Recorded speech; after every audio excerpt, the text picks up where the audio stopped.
Au nom do Père e do Filho e do Santo Espírito, se sante. Após a Venezuela enviar cerca de 200 blindados, incluindo tanques de guerra russos, para a região próxima à fronteira brasileira, o Brasil deu uma resposta à altura. Segundo matéria publicada pela revista Oeste, a Venezuela enviou cerca de 200 blindados de combate, incluindo tanques russos modelo T-72 e BMP-3, para a região de Sequibo, próxima à fronteira com o Brasil. Em resposta, o Brasil anunciou a criação de uma nova companhia antitanque mecanizada que será equipada com mísseis de última geração, como os mísseis israelenses Spike LR-2 e os mísseis americanos Javelin. Não satisfeito, o Brasil anunciou que ampliará sua estrutura militar na fronteira com a Venezuela e que comprará até 430 novos blindados de combate multitarefa altamente armados. La fille de Donald Trump s'est recueillie sur la tombe du rabbi pour avoir une bracha particulière. C'est un moment historique pour le peuple juif, pour l'unité de Jérusalem. Où que je me trouve, à Bangkok, à Bali, à Bombay, en Suisse, dans la partie la plus lointaine du monde, c'est plus l'ambassade d'Israël. Et c'est pas de la flagornerie, c'est ce que je pense du fond de mon cœur. C'est le mouvement Lubavitch. Ils sont là partout. Comment ils font, Baruch Hashem? Quelle force avait ce rabbi pour leur donner tant de force pour être partout? C'est mon peuple. Quand vous allez aujourd'hui dans le bureau du Premier ministre de l'État d'Israël, qui est un de mes amis le plus proche depuis 22 ans, il y a des photos de sa famille, sa femme, ses enfants, son frère Yoni qui a été tué à Entebbe. Il y a une photo c'est vérifiable de Benjamin Netanyahou avec le rabbi Lubavitch. C'est le seul étranger qui est dans son bureau. Regardez la force de ce rabbi Lubavitch qui nous a donné l'amour du peuple juif et l'amour d'Eretz Israël. D'abord, les Lubavitch, c'est une petite communauté pas nombreuse qui a un intérêt pour lui, c'est qu'elle ne fait pas de politique. Ce détournement de la religion de Dieu en religion mammonique, et aujourd'hui, s'il était présent sur terre, peut-être l'est-il, il serait assis ici à côté de moi. Mais ce qu'en dit Alain Soral est des origines juives. Comment? Voilà les amis, j'espère que vous avez une idée un peu plus claire maintenant de ce qu'est pour Donald Trump Make America Great Again, faire l'Amérique grande de nouveau, c'est-à-dire recommencer exactement le même show qu'au XXe siècle. Autrefois, vous aviez le dollar, vous allez avoir une crypto-monnaie, celle de Bill Gates. Autrefois, vous aviez le lobby militaro-industriel, maintenant vous allez avoir Elon Musk. Et avant, vous aviez Rockefeller avec ses vaccins, etc., etc. Maintenant, vous allez avoir les nanorobots, l'intelligence artificielle de Musk et de Gates. Donc, c'est ça, Make America Great Again, c'est-à-dire refaire exactement au XXIe siècle ce qui a fait le malheur de l'humanité au XXe siècle, avec la même ambition, exactement la même, de génocide, puisque ce sont des dépopulationnistes, de régicide, puisque ce sont des républicains, et finalement de déicide, parce que le Dieu dans lequel ils croient, c'est pas celui de Jésus-Christ, de Moïse, de Jacob et d'Abraham, c'est celui des Cananéens, c'est-à-dire Mammon, c'est-à-dire Satan, le prince de ce monde. Donald Trump est un sataniste. La méthode Trump, elle vient d'être inaugurée en Espagne. L'Espagne refuse de participer au génocide de Gaza, participer encore au génocide de Gaza. Un petit coup de harpe, adieu Valence, et le roi se fait embouer. Voilà comment on fait tomber des rois, et on les compromet.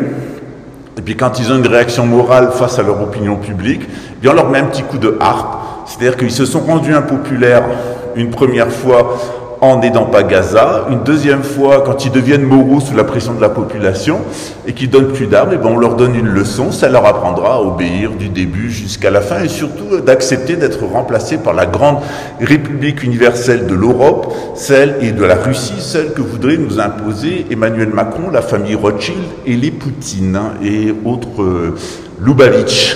De l'autre côté, vous voyez ce qui se passe au Brésil.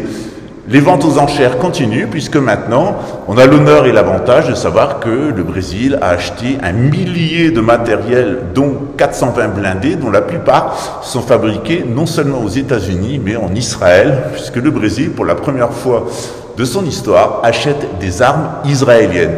Voilà les gens qui se réjouissaient de la méthode Trump. Eh bien, ou vous acceptez qu'on tue votre population, qu'on vous ruine et qu'on vous menace et qu'on vous vende des armes, ou si vous n'acceptez pas qu'on vous vende des armes pour des conflits régionaux organisés de toutes pièces par Chaban-Lubavitch et qu'on vaccine votre population pour l'exterminer et qu'on vous endette pour vous tenir, eh bien, tout simplement, c'est un coup de harpe, c'est un conflit régional, etc. Donc, ce que fait Donald Trump, c'est exactement ce qu'il a fait toute sa vie, c'est-à-dire mentir à la population. Il n'a jamais été chrétien, c'est un franc-maçon de Bohemian Club, donc c'est un amorite, pur jus, d'ailleurs il a une tronche d'amorite, regardez son os sphénoïde, on dirait le docteur Frankenstein, regardez sa mère et son père, franchement on dirait qu'il sort d'un chenil pour chien des rues, voilà, c'est le pédigré de Donald Trump.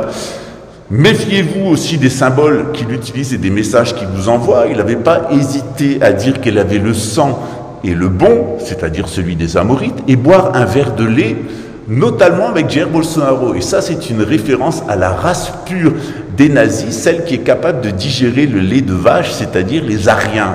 Évidemment, Donald Trump est un bon Arien. Je vous verrai un Américain travailler, vous m'appellerez, parce qu'en règle générale, c'est les Noirs et c'est les Latinos qui se tapent le boulot.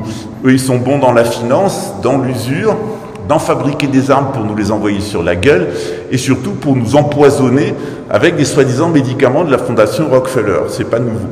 Donc, on vient de passer au tiroir-caisse au Brésil, on ne veut pas d'une guerre avec le Venezuela, donc Lula a baissé sa culotte, ça tombe bien. En ce qui me concerne, plus l'armée brésilienne est équipée et puissante, et plus en temps voulu, elle viendra en aide au roi de France. Vous savez, Satan, il a l'air malin, mais il est très con. Parce que s'il était très intelligent, il se mettrait du côté de Dieu et servirait l'humanité, puisque l'homme est le reflet de Dieu. En réalité, Satan, il est très con. Voilà. Enfer à son âme. Parce qu'il est exactement comme Donald Trump, il ne vise que sa propre grandeur, et sa grandeur, elle passe par quoi? Par le mensonge, par la violence et par l'empoisonnement et la confusion finalement des espèces et la confusion de la vie et de la mort. Les gens qui se réjouissaient il y a quelques jours de QAnon, eh bien j'espère que vous allez décuiter de votre soulographie chronique aux psy-op américaines et que vous avez compris que vous êtes dans de sacrés mauvais draps. Dans quelques années, en France, le revenu mensuel moyen sera de 1 000 $, prévoit-il, et il n'y aura plus que 27 millions d'habitants. Et ça, c'est vous qui l'avez choisi, en votant pour Emmanuel Macron, en votant pour Nicolas Sarkozy, en votant pour François Mitterrand, en votant pour Pompidou, et j'en passe, parce que ce programme, il était dans l'œuf dès le début. Pourquoi? Qui est souverain? Dieu. Qui Dieu envoie-t-il? Des rois de droit divin qui sont des descendants de Jésus.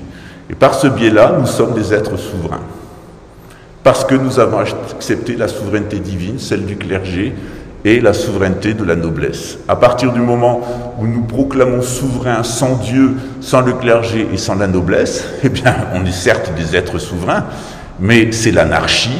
Et dès qu'il y a l'anarchie, la nature ayant horreur du vide, elle propose une nouvelle organisation, une organisation satanique, parodique, celle de ce monde, qui est la démocratie et la République. Alors, quelquefois c'est une démocratie républicaine, quelquefois c'est une république démocratique, mais ne vous leurrez pas, c'est exactement la même chose. Quand je vous disais qu'au moins depuis 1789, vous avez une kippa dans l'anus.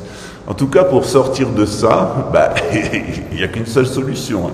C'est celle-là. À bientôt, mes amis.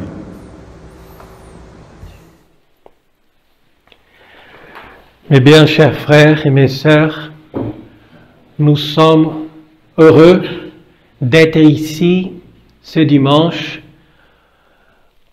où on célèbre les 14e dimanche après la Pentecôte et aussi la fête de Saint-Louis, roi de France. Nous célébrons cette messe dans cette chapelle du XIe siècle.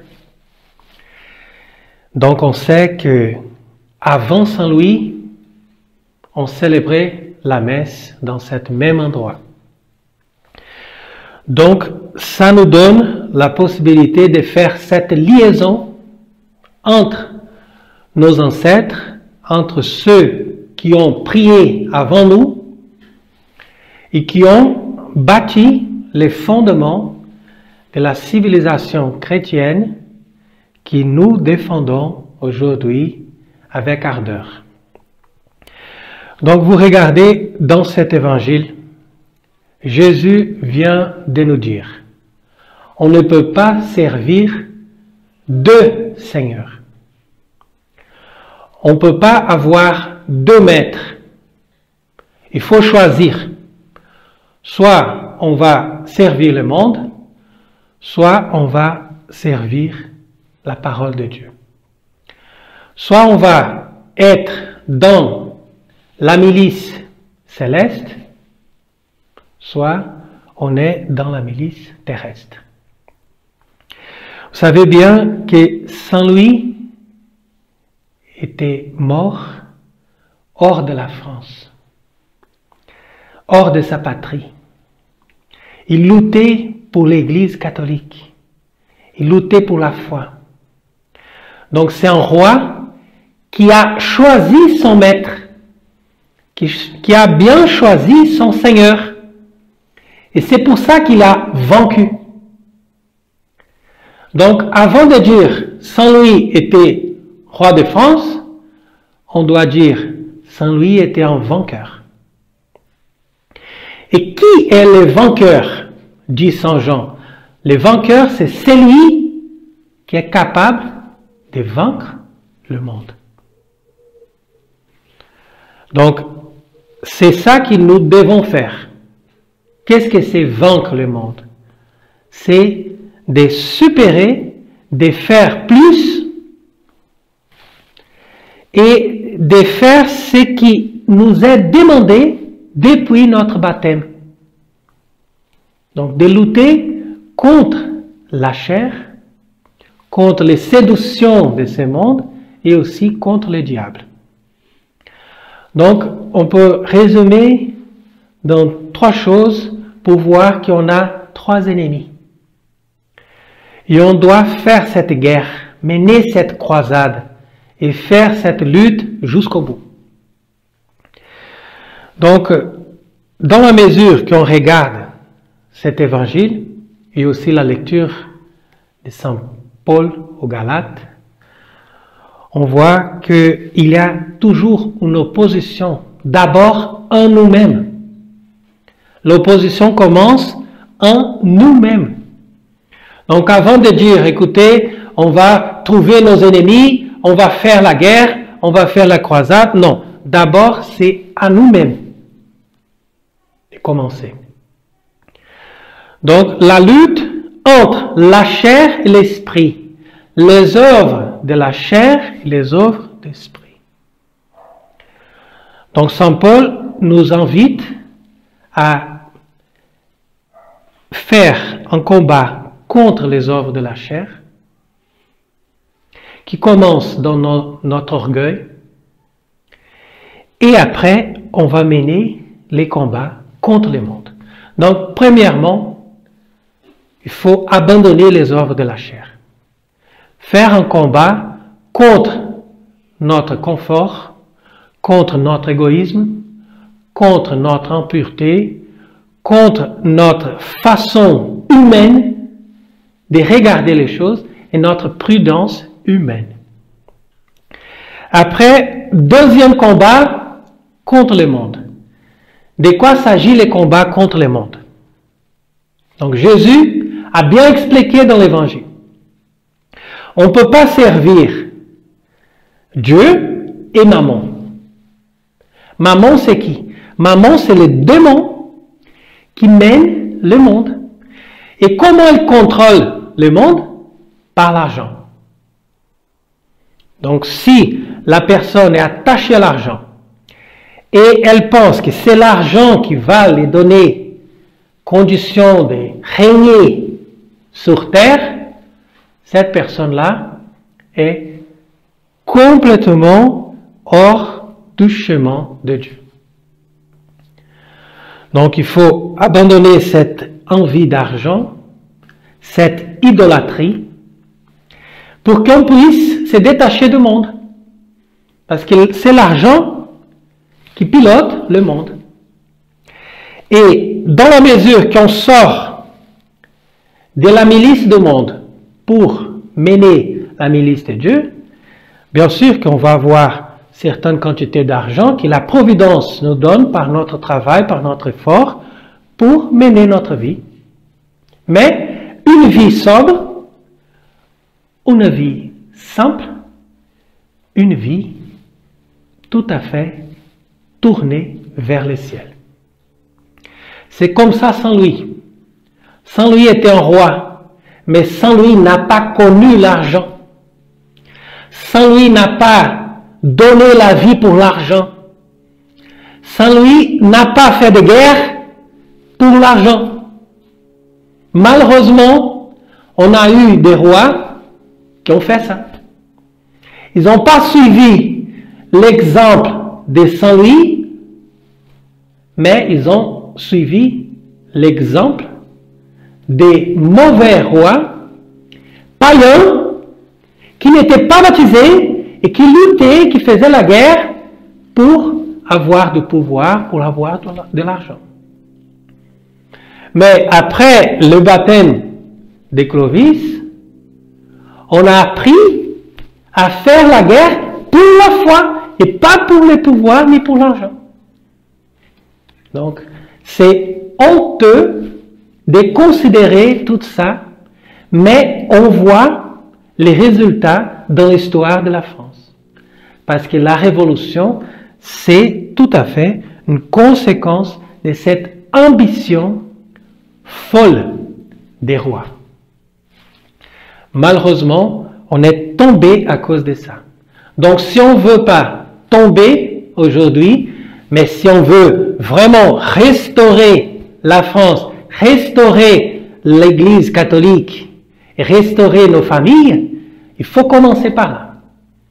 On fait la guerre d'abord contre nous-mêmes, contre la chair. Après, on fait la guerre contre le monde. Et pour faire la guerre contre le monde, il faut mépriser l'argent. Il faut mettre en première place les royaumes de Dieu. Et c'est ça que Jésus vient de dire dans l'Évangile. Cherchez d'abord le royaume de Dieu.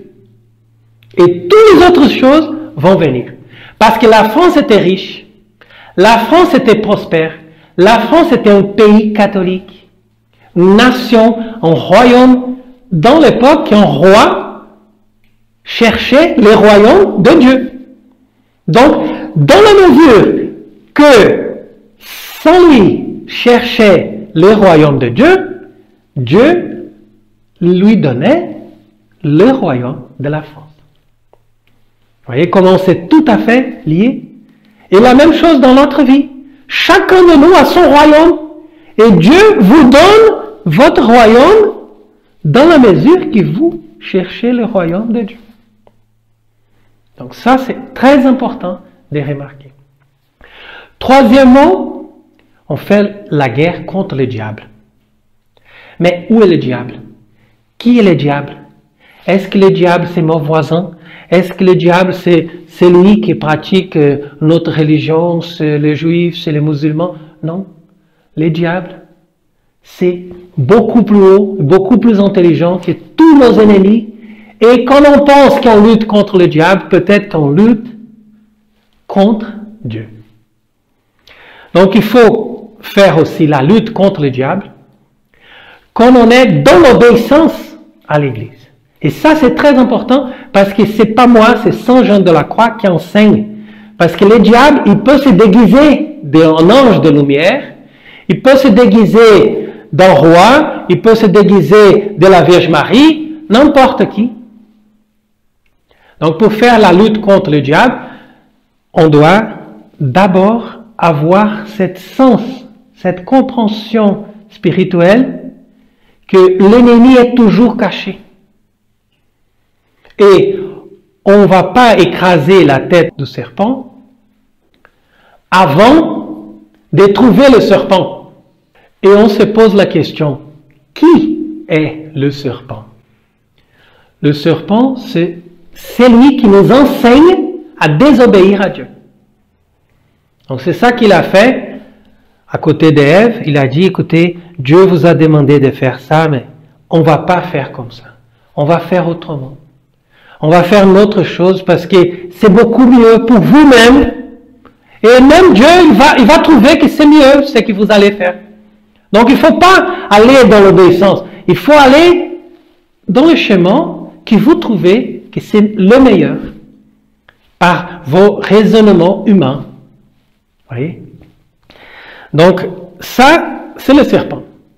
Et on lutte contre le serpent dans la mesure qu'on va obéir l'Église catholique. Tout ce que l'Église nous enseigne, on doit obéir.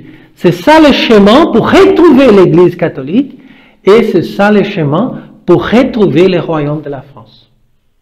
Parce que je crois, c'est pour ça que je célèbre ici cette messe aujourd'hui avec cette intention, je crois fortement que nous allons avoir un roi. Et je crois fortement que nous allons avoir un pape. Et c'est nécessaire pour y arriver que nous soyons depuis maintenant soumis au pape et aussi au roi. Donc, c'est nécessaire que nous soyons obéissants au pape et aussi à les rois. Parce que ces deux personnages, ils représentent la restauration de la chrétienté. Donc c'est nécessaire que nous ayons le royaume de Dieu qui est figuré par cette chrétienté dans le monde. Donc le royaume de Dieu, il va se faire dans la mesure que nous avons nos sociétés chrétiennes. Mais pour avoir nos sociétés chrétiennes, il faut avoir une autorité.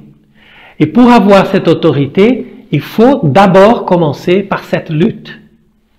Comme je disais, d'abord contre nous-mêmes. Deuxièmement, contre tous les pouvoirs du monde et tous les pouvoirs de l'argent, qui c'est la force de ce monde. Et troisièmement, pour cette intention d'obéir l'Église et d'obéir tout ce que l'Église nous enseigne. Parce qu'avec cette attitude, on a la possibilité d'arriver au fur et à mesure, discrètement, petit, mais avec sûreté. Donc, cherchons le royaume de Dieu, cherchons aussi le royaume de la France, et avec l'intercession de Saint Louis, de tous les saints rois et de tous les saints papes, prions pour qu'on puisse prochainement avoir un vrai roi, un vrai pape pour gouverner l'Église et pour gouverner la France et pour reprendre la société chrétienne, les royaumes de Dieu et que Jésus, notre roi et notre prêtre suprême, soit toujours loué et béni dans la France et dans tout le monde éternellement. Ainsi soit-il. De l'ordre du Carmel, les carmélites ont décidé d'ouvrir un monastère près du mont d'Arrée afin de se préparer et de préparer spirituellement les gens qui le souhaiteraient à la venue de Monseigneur André, du grand monarque, en accord avec la prophétie, donc sur le mont d'Arrée, où il arrivera avec ses lieutenants-colonels, pour repartir à la conquête de la France à l'invitation d'un général de petite noblesse du sud de la France. Inutile de vous dire qui c'est. Il sera aidé principalement par la marine nationale, par Saint-Cyr, Bretagne, et par des militaires français qui ne baisseront pas la culotte ni devant les forces algériennes et l'islamo-gauchisme dans le sud de la France, ni les Orléans et les Russes et leurs alliés iraniens, etc., dans le nord de la France. Donc la reconquête, elle aura lieu à partir des monts d'Arrée, à partir de la Bretagne. Nantes sera entièrement détruite, ça lui apprendra de faire des Hellfest, mais à Rennes, nous battrons, nous gagnerons la bataille de Rennes et bien d'autres batailles puisque nous arriverons en peu de temps à libérer notre pays des forces d'occupation russes. Une fois de plus, cette occupation russo-algérienne de la France, elle sera possible qu'à partir du moment où il y a un certain nombre de Français qui décident de baisser la culotte. Donc ce qu'on vous propose, c'est de vous préparer spirituellement avec ce monastère du Mont d'Arrée. Donc ce sont des carmélites qui seront chargés de vous préparer d'un point de vue spirituel. Quant à nous, on verra ça au printemps avec la reconstitution du régiment Picardie. Eh bien, on permettra aux hommes qui le souhaitent de rejoindre Monseigneur André et de former une force militaire de frappe pour libérer notre pays. Une fois de plus, eh bien, la Bretagne, Breitz, Mabro, évidemment en avant. Une fois de plus, on va aider les Français. On espère que c'est la dernière fois. On est intervenu à Poitiers, on est intervenu pendant la Première Guerre mondiale, on est intervenu pendant la Deuxième Guerre mondiale. On intervient une fois de plus avec les Grands Bretons pour vous sauver. Eh bien, faites-nous honneur. Vous avez sous cette vidéo les coordonnées afin d'aider ce monastère de carmélites. Si vous avez des meubles, si vous avez des matériaux, si vous avez du temps disponible, si vous avez un peu d'argent, eh bien, contactez la personne en dessous et nous allons vous permettre, eh bien, de participer. Vous qui voulez faire quelque chose, êtes nombreux à envoyer des messages à Monseigneur André. Eh bien, maintenant, c'est ici que ça se passe avec les héros des évangiles, avec les héros du Christ. C'est ici que ça se passe au Brésil. C'est en France aussi que ça se passe avec les carmélites et d'autres ordres qui nous ont rejoints. Je vous l'avais dit, on peut compter sur les religieux réguliers français, c'est-à-dire les monastères. Laissez tomber les séculiers, ceux qui sont dans le siècle, ils sont complètement satanisés par Vatican III au service de la gouvernance mondiale. Mais la résistance, elle s'organise dans la vieille noblesse, celle qui n'a pas trahi, dans le peuple chrétien, catholique qui n'a pas trahi, et dans nos ordres monastiques. La reconquête, de toute façon, se fera à partir de nos ordres monastiques, avec l'appui de l'armée. Une fois de plus, rejoignez nos ordres monastiques, rejoignez notre armée de libération royale, rejoignez Monseigneur André de Biaz. À bientôt, ciao.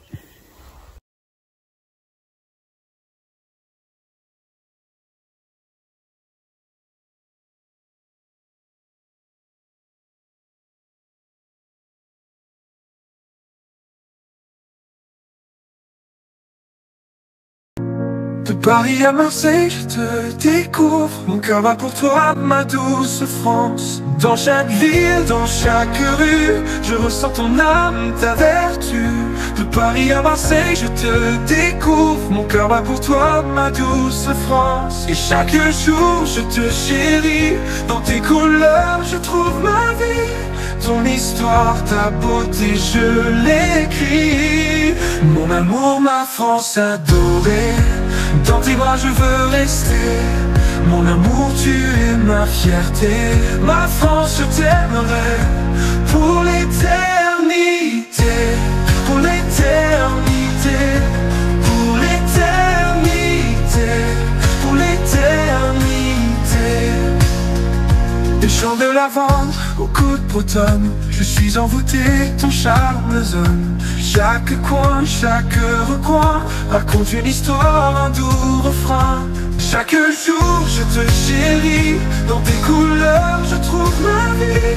Ton histoire, ta beauté, je l'écris. Mon amour, ma France adorée, dans tes bras je veux rester. Mon amour, tu es ma fierté. Ma France, je t'aimerai pour l'éternité. Pour l'éternité. Pour l'éternité. Pour l'éternité. Pour l'éternité. Pour l'éternité. Pour l'éternité. La Seine murmure des secrets anciens. Les Alpes se dressent témoins sereins. de l'histoire, de l'amour et de la paix. Pourquoi, oh pourquoi t'es si parfaite?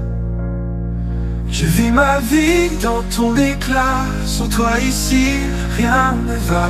Je vis comme ça dans ta lumière, ma France, je suis fier. Et chaque jour je te chéris, dans tes couleurs je trouve ma vie. Ton histoire, ta beauté, je l'écris. Ma France adorée, dans tes bras je veux rester. Mon amour, tu es ma fierté. Ma France, je t'aimerai pour l'éternité, pour l'éternité, pour l'éternité, pour l'éternité, pour l'éternité, pour l'éternité. Accord, murmure des secrets anciens. Les Alpes se dressent témoins sereins de l'histoire, de l'amour et de la paix. Pourquoi, oh pourquoi t'es si parfaite?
Go to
と同種の上一切空真実不幸公説般若腹見た収束説収圧がてがて腹がて腹そうがて文字そわか般若心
経